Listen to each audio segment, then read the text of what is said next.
सबैलाई येशू ख्रीष्टको नाममा जयमसी। आउनुहोस् वचन हेर्नुभन्दा अगाडि प्रार्थना गरौँ। आज हामी पेन्टिकोसको वचनलाई हेर्न गइरहेका छौँ। मर्कुस प्रेरित 2 अध्यायको 1 देखि 13 पदलाई हेर्नेछौँ। आउनुहोस् वचन हेर्नुभन्दा अगाडि छोटो प्रार्थना गरौँ। स्वर्गीय पिता, हामी तपाईलाई धन्यवाद दिन्छौँ। यस समयमा फेरि पनि हामी तपाईका मानिस तपाईको वचनको वरिपरि भेला भएका छौँ। हाम्रो साथमा तपाईको पवित्र आत्माद्वारा रहनुहोस्, हामीलाई सिकाउनुहोस्, सच्याउनुहोस् र धार्मिकतामा तालिम दिनुहोस्। हे परम प्रभु, मेरा चट्टान, मेरा उद्धारक, मेरा मुखका शब्द र मेरो हृदयको ध्यान तपाईको दृष्टिमा ग्रहण योग्य हुन्। येशू ख्रीष्टको उच्च अनि पवित्र नाममा आमेन। प्रियहरू, आज मैले वचनको शीर्षक लिएको छु आगोका जिब्रा। आगोका जिब्रा। आजको युगमा धेरै मानिसहरू छन् जसले आफ्नो मातृभाषा बाहेक English, Chinese, Arabic, Korean, Japanese, मले जस्तै अरू धेरै भाषा बोल्ने गर्छन् र अन्य भाषा बोल्नु आजको युगमा कुनै नौलो कुरा जस्तो हामीलाई लाग्दैन। तर पनि कति प्राय कुनै विदेशीले यदि हाम्रो मातृभाषा बोल्यो भनेदेखि हामीलाई अचम्म लाग्ने नै गर्छ। अहिले पनि पहाडी विकटका कति प्राय ठाउँहरूमा बुढाबुढी आमा बाबाहरूले अझै पनि नेपाली राष्ट्रिय भाषा राम्रोसँगले बोल्न सक्नुहुन्न अथवा कसैले त बोल्नु पनि हुन्न, जान्नुहुन्न। त्यस्तै प्राचीन कालका मानिसहरूले पनि आफ्नो मातृभाषा भन्दा बाहिरको भाषा बोल्न जान्दैनथे र उनीहरूलाई आफ्नो मातृभाषा भन्दा बाहिरको भाषा बोल्न आउँदैन थियो। तर सुसमाचार लेखक लुकाले प्रेरितको पुस्तकमा भन्छन्, जब पेन्टिकोसको दिन आयो, यरुशलेममा मानिसहरूलाई आश्चर्यचकित र अचम्म पार्ने कार्य परमेश्वरले गर्नुभयो भनेर चाहिँ लुकाले प्रेरितको 2 अध्यायमा भनेका छन्। अनि यरुशलेममा भेला भएका सबै मानिसहरू आश्चर्यचकित भएर अन्योलमा परेर एउटाले अर्कालाई यसो भन्न लागे, यसको अर्थ के हो? यसको अर्थ के हो? परमेश्वरले यरुशलेममा के त्यस्तो अचम्मको कार्य गर्नुभयो जसको कारण यरुशलेममा भएका लाखौं लाख मानिसहरू अन्योलमा परे र आश्चर्यचकित भए। परमेश्वरले यहुदीहरूलाई व्यवस्था दिनु भए अनुसार पेन्टिकोस यहुदीहरूको अगौटे फल परमेश्वरलाई अर्पण गर्ने दिन र चाड हो।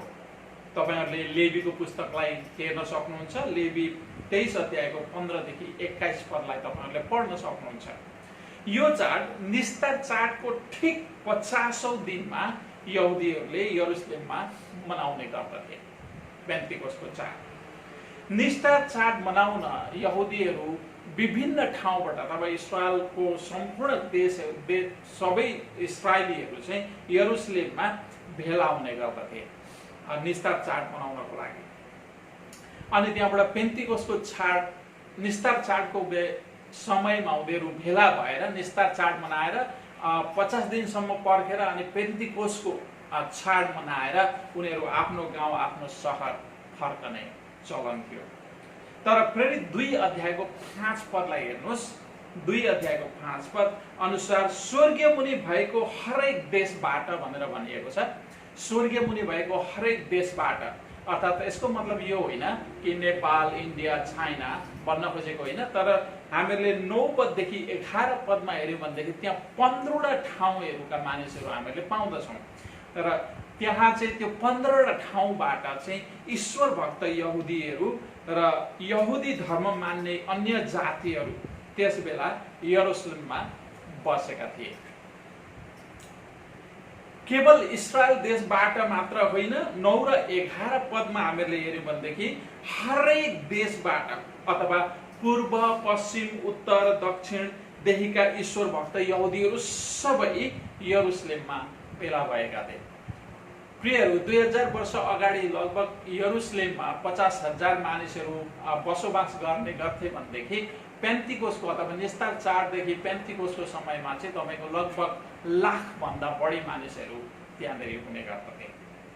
पुरानो करारमा तपाईहरुलाई याद रहोस्, पुरानो करारमा परमेश्वरले आफ्ना मानिसहरूलाई प्रतिज्ञाको देश इस्राएलबाट उनीहरूको पापको कारण उनीहरूलाई चाहिँ निर्वासित गर्नुभएको कुरा हामीले पाउँछौँ।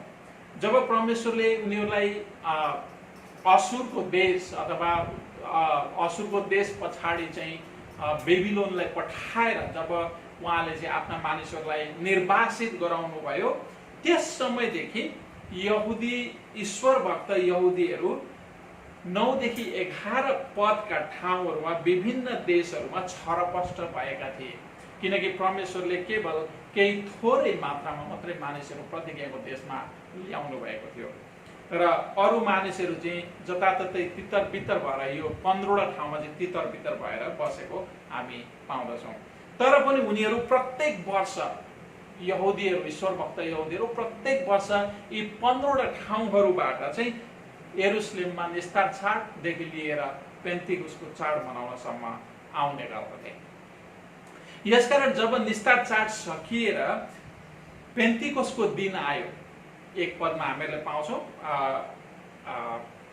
प्रेरित 2 अध्यायको 1 पदमा, जब निस्तार चाड सकिएर पेन्तिकुसको दिन आयो, ख्रीष्ट प्रभुका 12 चेलाहरू लगायत अरू ख्रीष्ट प्रभुमा विश्वास गर्ने जम्मा गरी 120 जना ख्रीष्ट विश्वासीहरू एउटा घरमा जम्मा भएर चाहिँ प्रार्थना गरेर चाहिँ त्यहाँ बसेको कुराहरू हामी पाउँदछौँ। एउटा घरमा बसेका थिए अनि परमेश्वरले एउटा त्यहाँनिर पेन्तिकोसको दिनमा एउटा आश्चर्यचकित कार्य गर्नुभयो। प्रेरित 2 अध्यायको 1 देखि 4 पदलाई हेरौँ, आउनुहोस्।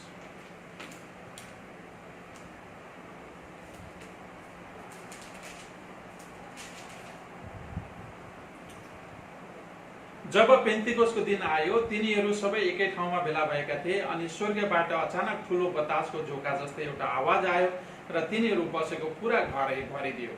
आगोका जिब्राहरू जस्ता तिनीहरू कहाँ देखा परे र भाग भाग भएर तिनीहरू हरेक माथि बसे अनि तिनीहरू सबैजना पवित्र आत्माले भरिएर पवित्र आत्माले तिनीहरूलाई दिनुभएको उच्चारण बमोजिम तिनीहरू अन्य भाषाहरूमा बोल्न लागे।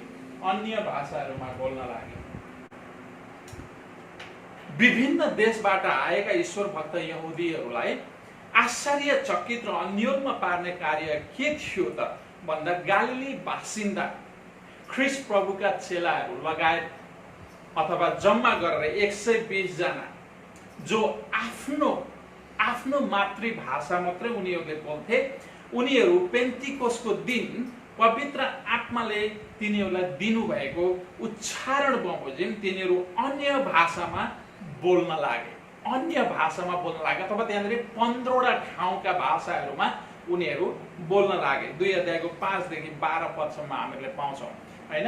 त्यहाँनिर हेर्नुहोस्, आउनुहोस् म पढ्दैछु 5 देखि 12 पदलाई। स्वर्गमुनि भएको हरेक देशबाट ईश्वर भक्त यहुदीहरू त्यस बेला यरुशलेममा बसेका थिए। तब यो आवाज सुनेर भिड जम्मा भयो, तिनीहरू आश्चर्यचकित भए किनकि हरेकले आफ्ना भाषामा तिनीहरू बोलिरहेका सुन्यो। तिनीहरू सबै आश्चर्यचकित भए र अचम्म मानेर भन्न लागे, के यी बोल्नेहरू सबै गालिलीहरू होइनन् र? त कसरी यिनीहरू हरेकले हाम्रा आफ्ना मातृभाषा बोलेको हामी सुन्छौँ?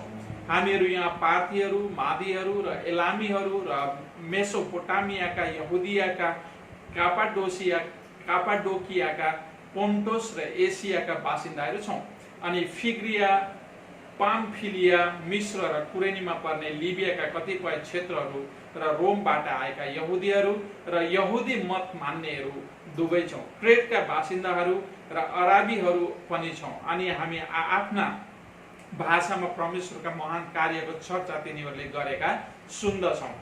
तिनीहरू सबै आश्चर्यचकित भए र अन्यमा परेर एउटाले अर्कालाई यसो भन्न लागे, यसको अर्थ के हो? गालिलीका 120 बासिन्दा जसले केवल आफ्नो मातृभाषा बोल्थे, उनीहरूले अन्य देशको मातृभाषा बोलेको सुनेर सम्पूर्ण ईश्वर भक्त यहुदीहरू 15 ठाउँबाट जम्मा भएका सबै आश्चर्यचकित भए र अचम्म मानेर भन्न लागे के यिनी बोल्नेहरू सबै गालिलीहरू होइनन् र? त कसरी तिनीहरूले हरेक हाम्रा भाषा मातृभाषा बोलेको हामी सुन्छौँ? कसरी हामीहरूले उनीहरूले गालिलीका मानिसहरूले हाम्रो मातृभाषा त 15 ठाउँको मातृभाषा बोलेको चाहिँ सुन्छौँ भनेर चाहिँ उनीहरू अचम्म र आश्चर्यचकित भए।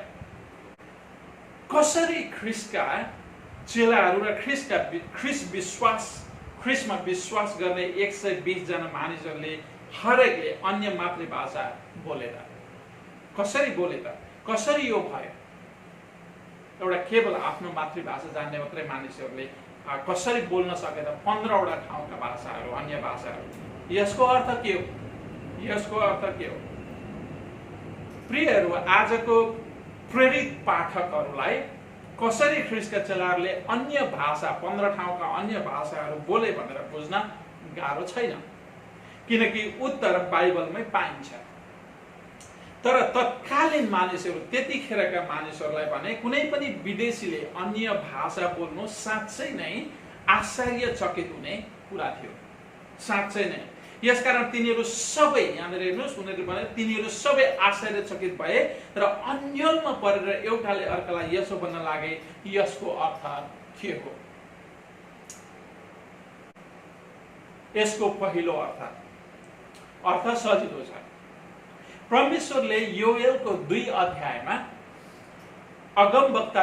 योएल अगमवक्ताद्वारा ख्रिस्ट विश्वासीहरूमा पवित्र आत्मा खन्याउने प्रतिज्ञा गर्नुभएको थियो र ख्रिस्ट प्रभुले पनि आफू स्वर्गरोहण हुनुभन्दा अगाडि चेलाहरूलाई अथवा ख्रिस्टको सेवाकाईको सुरुमै चेलाहरूलाई उहाँले भन्नुभएको थियो उनीहरूको चाहिँ पवित्र आत्माद्वारा बत्तिस्मा हुनेछ र उनीहरू चाहिँ यरुशलेमदेखि साक्षी भएर पृथ्वीको पल्लो छेउसम्म चाहिँ साक्षी हुनेछ भनेर चाहिँ ख्रिस्ट प्रभुले उनीहरूलाई प्रतिज्ञा गर्नुभएको थियो। अनि ख्रिस्ट प्रभुले गर्नुभएको प्रतिज्ञा, पवित्र आत्माको आगमन, यरुशलेममै बसेर पर्खिन उनीहरूलाई आदेश पनि दिनुभएको थियो। तपाईहरुले योएलको 2 अध्यायको 28 देखि 29 पद, लुका 24 को 49 पद, यूहन्ना 14 को 16, अनि त्यहाँबाट 26, 15 को 26, अनि यूहन्ना 16 अध्यायको 7 देखि 8 पदमा पवित्र आत्माको ख्रिस्ट येशूले गर्नुभएको प्रतिज्ञाहरू पाउनुहुनेछ। र तपाईहरुले स्लाइडमा हेर्न पनि सक्नुहुनेछ। पवित्र आत्माको आगमनले ख्रिस्ट प्रभुले म पिता कहाँ जानेछु भनेर उहाँले चाहिँ यूहन्नाको पुस्तकमा भन्नुभएको थियो। म पिता कहाँ जानेछु र पवित्र आत्मालाई तिमीहरूका पठाउने छु भनेर चेलाहरूसँग गर्नुभएको प्रतिज्ञा पूरा गर्नुभएको कुराको प्रमाण हो। हामीले केही हप्ता अगाडि ख्रिस्ट येशूको स्वर्गरोहणको बारेमा हेरेका थियौँ र यो पेन्टिकोस्टको दिन चाहिँ ख्रिस्ट येशू चाहिँ स्वर्गीय पिता कहाँ जानुभयो र पवित्र आत्मा उहाँले प्रतिज्ञा गर्नुभएको पवित्र आत्मा चाहिँ उहाँले पठाउनु भयो भन्ने कुराको प्रमाण हो। उत्पत्ति, यदि तपाईहरुलाई याद रहोस्, उत्पत्ति 6 देखि 9 अध्यायमा सारा संसार जल प्रलयले नष्ट गरेपछि नोआका सन्तान, परमेश्वरले नोआलाई धर्मी देख्नुभयो र नोआका सन्तानलाई परमेश्वरले एउटा डुङ्गामा चाहिँ उद्धार गर्नुभयो जल प्रलयबाट। अनि त्यहाँबाट उद्धार पछाडि परमेश्वरले उनीहरूलाई आशिष दिनुभएको थियो, फल्दै फुल्दै वृद्धि हुँदै जाओ भनेर चाहिँ आशिष दिनुभएको थियो। त्यति बेला सबै मानिसहरू, जब नोआको 3 छोराहरूबाट चाहिँ मानिसहरू फल्दै फुल्दै जान लागे, त्यति बेला सबै मानिसहरूले बोल्ने एउटै मात्रै भाषा थियो। हामीले उत्पत्तिको 11 अध्यायमा गएर पढ्यौँ भनेदेखि पाउँदछौँ। र मानिसहरू एउटा सिनार भन्ने ठाउँमा भेला भएर बस्ने क्रममा उनीहरूले स्वर्गसम्म पुग्ने धरहरा बनाउन थाले, किनकि उनीहरू संसारमा चाहिँ छरिएर रहन चाहँदैनथे। त्यस कारणले गर्दाखेरि चाहिँ उनीहरूले एउटा स्वर्गसम्म पुग्ने चाहिँ धरहरा बनाउन, बाबेलको धरहरा बनाउन थालेको हामी पाउँदछौँ।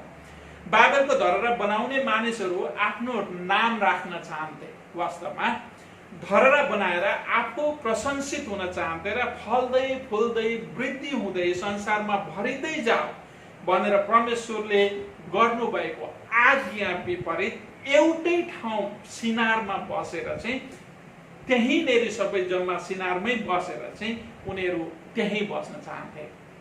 उनीहरू त्यहाँबाट तितर बितर छरपष्ट हुन चाहन्थे अथवा संसारमा भरिँदै जान चाहँदैनथे। अर्को शब्दमा भन्दा उनीहरू आदम र हव्वा चाहिँ परमेश्वर जस्तै हुन र आफ्नो महिमा र प्रशंसा पृथ्वीमा कायम राख्न चाहन्थे। उत्पत्ति 11 अध्यायलाई तपाईहरुले गएर पढ्नु होला अनि लुकाको 1 अध्यायको 51 पदलाई पनि हेर्नु होला। परमेश्वरले चाहिँ घमण्डीहरूलाई त्यहाँबाट चाहिँ तितर बितर पार्नु भएको कुरा उत्पत्ति 11 अध्याय र लुका 1 अध्यायको 51 पदमा पनि पाउँदछौँ। यसकारण घमण्डी मानिसहरूको घमण्ड तोड्न परमेश्वरले उनीहरूको भाषा खलबल्याइदिनु भयो र सिनारबाट सबै मानिसहरू सारा पृथ्वीभरि छरपष्ट र तितर बितर भए। हेर्नुहोस् है त, पेन्टिकोस्टको दिन गालिलीका मानिसहरू जसले विदेशी भाषा बोल्दैन र बुझ्दैन थिए, उनीहरूले पवित्र आत्माले तिनीहरूलाई दिनुभएको उच्चारण बमोजिम तिनीहरूले 15 वटा ठाउँका अन्य भाषाहरूमा स्पष्ट रूपमा सबैले 15 ठाउँका मानिसहरूले बुझ्ने गरी स्पष्ट रूपमा उनीहरूका भाषा बोल्दै परमेश्वरका महान कार्यको चर्चा गर्न लागे।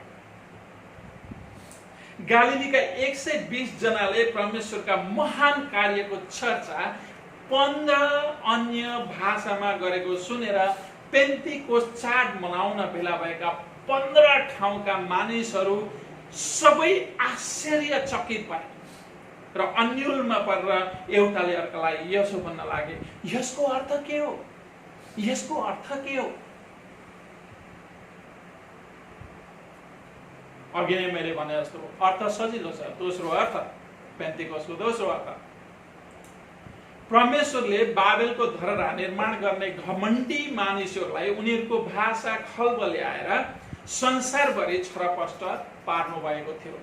जब उहाँले परमेश्वरले उनीहरूको भाषा खलबल्याइदिनु भयो तब एक अर्काले उनीहरूको बोली बुझेनन्, भाषा बुझेनन्। यसकारण उनीहरूले चाहिँ बाबेलको धरहरा बनाउन छोडेर उनीहरू त्यहाँबाट तितर बितर भएको हामी पाउँदछौँ। अनि पेन्टिकोस्टको दिन 120 जना जसले अन्य भाषा बोल्न जान्दैनथे प्रियहरू, उनीहरू पवित्र आत्माले भरिएर पवित्र आत्माले तिनीहरूलाई दिनुभएको उच्चारण बमोजिम तिनीहरू 15 ठाउँका अन्य भाषाहरूमा चाहिँ परमेश्वरको महिमा गर्न लागे र 15 ठाउँका अन्य भाषी मानिसहरूले उनीहरूका आफ्ना भाषामा गालिलीका 120 जना ख्रिस्ट विश्वासीहरूले परमेश्वरका महान कार्यको चर्चा गरेको सुने र स्पष्ट रूपमा बुझे। परमेश्वरको चर्चा गरेको उनीहरूले सुने र स्पष्ट रूपमा बुझे। परिणाम उसै दिन जब पत्रुसले वचन बाँडेको हामी पाउँछौँ, 3000 मानिसहरूले आफ्ना पापहरू पश्चाताप गरे, येशू प्रभुमा फर्केर क्षमा प्राप्त गरे र येशू प्रभुमा आए। त्यसै दिन एक समय परमेश्वरले मानिसहरूलाई भाषा खलबल्याएर संसारभरि छरपष्ट पार्नु भएको थियो भने पेन्टिकोस्टको दिनबाट संसारभरि छरिएका मानिसहरूलाई पवित्र आत्माको शक्तिमा भेला गर्न सुरु गर्नुभयो। परमेश्वर छरिएका मानिसहरूलाई पवित्र आत्माको शक्तिमा भेला गर्न सुरु गर्नुभयो र भेला गर्ने कार्य यथावतै छ र यो कार्य ख्रिस्ट प्रभुको दोस्रो आगमनसम्म यथावतै रहनेछ। यसको अर्थ के हो? पेन्टिकोस्टको अर्थ के हो? अर्थ सजिलो छ। 2000 वर्ष अघि यहुदी र अन्य जाति मिलेर येशू जसलाई उनीहरूले क्रुसमा टाँगे र मारेका येशूलाई, यहुदी र अन्य जातिहरू मिलेर क्रुसमा टाँगेर मारेका येशूलाई परम प्रभु परमेश्वरले मृत्युबाट जीवित पारेर परमेश्वरले उहाँलाई प्रभु र ख्रिस्ट बनाउनु भयो। प्रभु र ख्रिस्ट बनाउनु भयो। र पिता परमेश्वरले आफ्नो दाहिने बाहुलीमा विराजमान गराउनु भयो ख्रीष्ट प्रभुलाई। अनि येशू ख्रीष्टले आफ्नो प्रतिज्ञा अनुसार पवित्र आत्मा चेलाहरूमा खन्याउनु भयो। पिताको दाहिने हातमा विराजमान भएर उहाँले गर्नुभएको यूहन्नाको पुस्तकमा गर्नुभएको प्रतिज्ञा, पवित्र आत्माको प्रतिज्ञा चाहिँ उहाँले पुरा गर्नुभयो। र यसले के प्रमाणित गर्छ त भन्दाखेरि ख्रीष्ट प्रभु पिताको दाहिने बाहुलीमा स्वर्गमा विराजमान हुनुहुन्छ। ख्रीष्ट प्रभु परम प्रभु परमेश्वर हुनुहुन्छ। दोस्रो, पेन्टिकोसको दिनदेखि प्राचीन कालमा परमेश्वर स्वयंले उनीहरूको मानिसहरूको घमण्ड तोड्न छरपष्ट पार्नुभएका मानिसहरूको भाषाको पर्खाललाई सधैँको लागि हटाउनु भयो र पवित्र आत्माको शक्तिमा ख्रीष्ट येशूमा पश्चाताप र पाप क्षमाको वरदान दिएर संसारको पूर्व, पश्चिम, उत्तर, दक्षिण सबै जाति र कुलका मानिसहरू सुसमाचारद्वारा भेला गर्ने कार्य सुरु गर्नुभयो पेन्टिकोसको दिनदेखि। परिणाम, आज तपाईँ र म पनि परमेश्वरका सन्तान हुने सौभाग्य पाएका छौँ। परमेश्वरलाई महिमा होस्, परमेश्वरलाई धन्यवाद होस्, परमेश्वरलाई आदर र महिमा होस्, किनकि यो परमेश्वरले गर्नुभएको छ। कतिले हाँसो गरेर भने तिनीहरू नयाँ दाखमद्दाले मातेका छन्, तर पेन्टिकोसको दिन परमेश्वरले 120 ख्रीष्ट विश्वासीहरूमा पवित्र आत्मा खन्याएर आश्चर्यचकित र अचम्मको कार्य गर्नुभयो। तर यो कार्य परमेश्वरले एकपटक सधैँको लागि गर्नुभयो, एकपटक सधैँको लागि गर्नुभयो। यसकारण आजका क्रिस्चियनहरूले त्यतिखेरका 120 जनाले गरेको अनुभव गर्न सकिन्न। हाम्रो अनुभव भनेको 3000 मानिसहरूको चाहिँ हो, 3000 मानिसहरूको चाहिँ हो। प्रेरित 2 अध्यायको 38 पदमा जब पत्रुसले वचन बाँडे, पत्रुसको वचन सुनेर आफ्नो पापको पश्चाताप गरेर पाप क्षमा पाएर बत्तिसमा लिएर अनि पवित्र आत्माको वरदान पाएका थिए।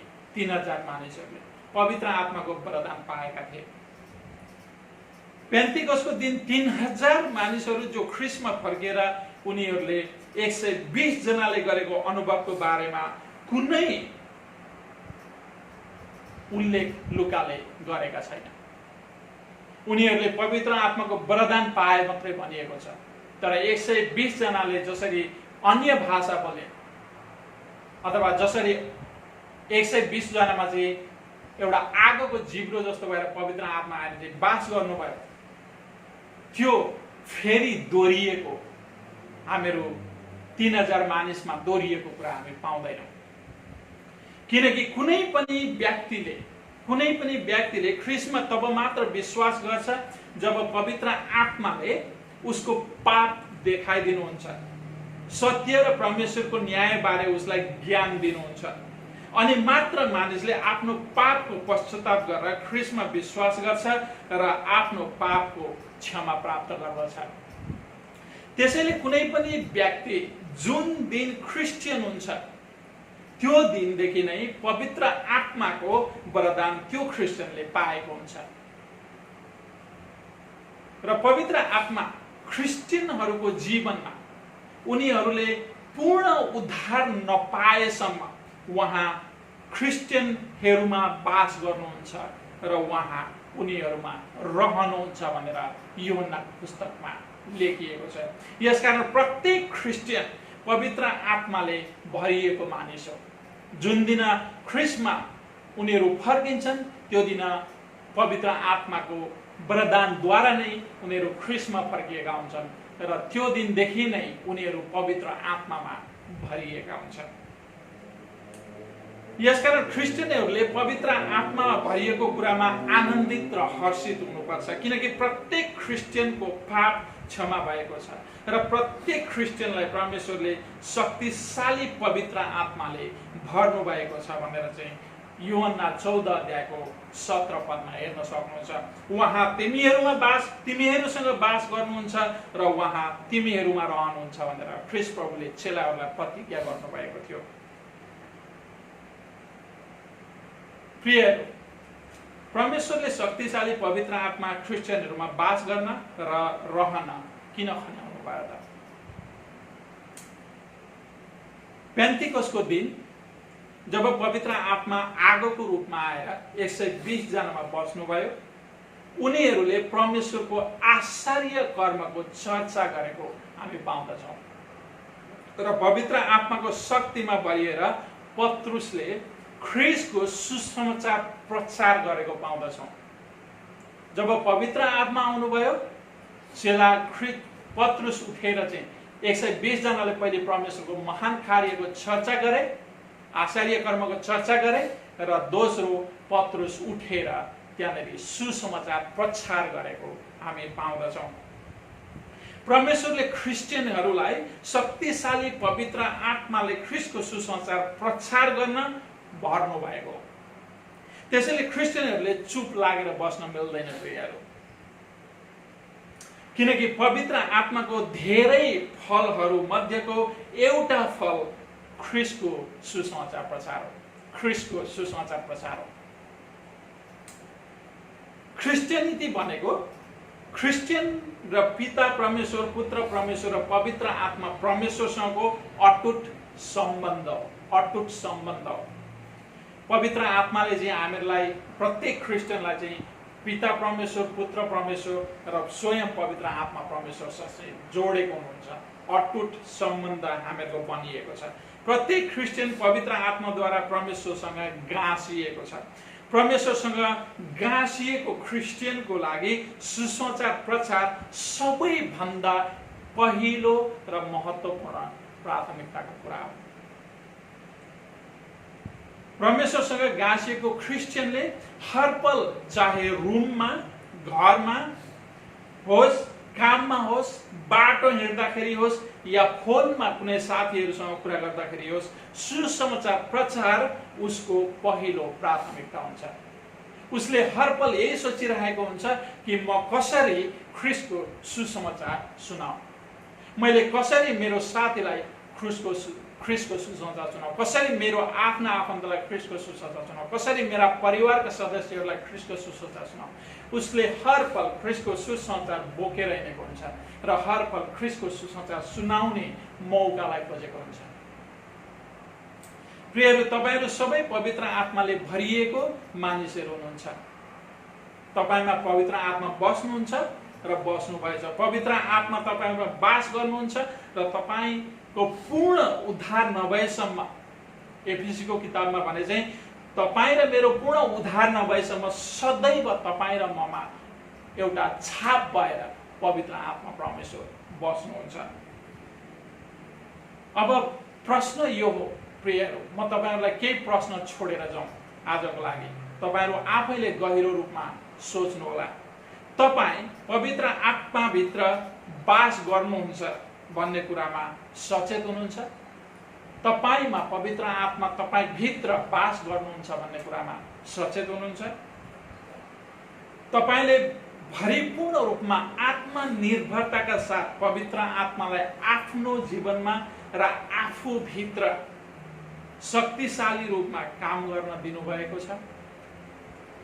र अन्तिम प्रश्न, रुममा, काममा, बाटो र मण्डलीमा पवित्र आत्माको शक्तिमा भरिएको मानिस चाहिँ तपाईले जीवन जिउनु भएको छ? यी तीनटा प्रश्न तपाईको लागि। आउनुहोस् प्रार्थना गरौँ। स्वर्गीय पिता, हामी तपाईलाई धन्यवाद दिन्छौँ किनकि तपाईले हामीलाई पवित्र आत्माले भर्नुभयो र तपाईँ स्वयं पवित्र आत्मा हाम्रो साथमा बस्नु भएको छ र हाम्रो पूर्ण उद्धार नहुन्जेलसम्म हामीसँगै रहनुहुनेछ। पिता, हामीहरूलाई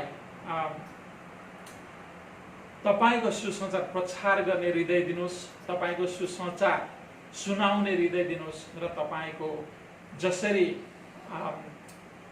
120 जनाले तपाईका आश्चर्य कर्मको चर्चा गरेका थिए र निरन्तर तपाईँका चेलाहरूले र तपाईँका चेलादेखि पछाडि सबै तपाईँका मानिसहरूले जसरी तपाईँको सुसमाचार प्रचार गरे त्यसरी नै हामीहरूलाई त्यो सुसमाचार प्रचार गर्ने हृदय दिनुहोस् र हामीले आफ्ना आफन्त हाम्रा साथी हाम्रा काम गर्ने साथीहरू सबैलाई सुसमाचार सुनाउन सकौँ।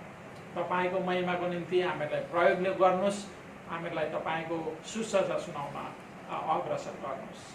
तपाईँको पवित्र आत्माद्वारा बिन्ती गर्दछौँ।